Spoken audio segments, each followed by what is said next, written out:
A few months ago, one of my team members received a text. It said it was from our CEO who wanted to chat with her. Unfortunately, this scenario raised two red flags with her right away. One, the CEO and she rarely chatted or communicated directly, and the CEO always used Signal to communicate rather than a standard messaging app. So, on that particular day, the social networking attack ended then and there.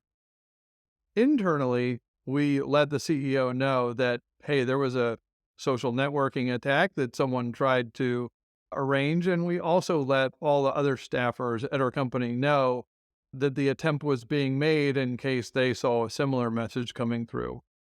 In these kinds of scenarios, communication is really key to avoiding such social network attacks. Unfortunately, some employees at Coinbase recently took the bait. This is Derek Weeks reporting from Bethesda, Maryland. It was reported earlier this week that Coinbase had reported a breach. While their notice called it a sophisticated attack, others labeled it as more sophisticated than the defenses Coinbase had in place. Coinbase said in their note, fortunately, Coinbase's cyber controls prevented the attacker from gaining direct system access and prevented any loss of funds or compromise of customer information. Their statement, though, followed that by saying only a limited amount of data from our corporate directory was exposed. This left us to wonder more about the attack. Where did the breach actually occur? What lateral attack paths were taken in the breach? And how did the breach actually play out? Well, this breach was a four-part play. In the opening scene of this play, employees received a text message claiming to be from the IT organization about an important corporate notification. When any employees clicked on that, they needed to log in, and unfortunately, the attackers forgot about two-factor authentication codes that needed to be set, and that particular path ended right there. The next three parts of this play include a phone call. First scene, the employee's phone rings, and the caller says they are from IT and they need the employee's help with an important matter. The next part, IT requests the person install a remote access program, probably to check the settings on the employee's computer, something related to this IT matter.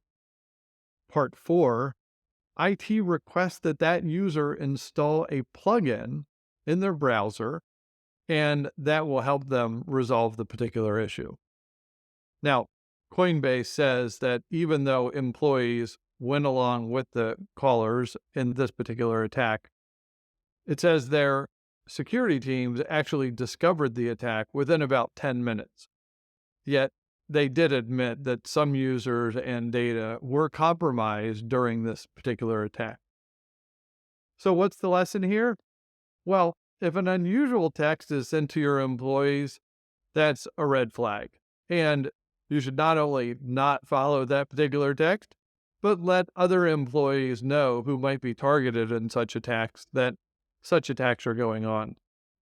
If someone calls you from IT with advice on something that you should do on your computer, it's probably a good reason to just hang up there and not continue the call. Also, if you're getting a call from someone in IT about installing software and you can't verify that that person actually works for your business, they're not on the corporate directory, or they can't email you or Slack you through traditional communication channels, they're probably not real. Also, never ask the attacker if the call is genuine or real. Like, hey, you're calling me from IT. Are you really from our IT department? Just think about it. That person is obviously going to say yes and try to convince you that they're from your company. It's not real. Don't believe it. Two lessons for you to learn here. One, think before you click.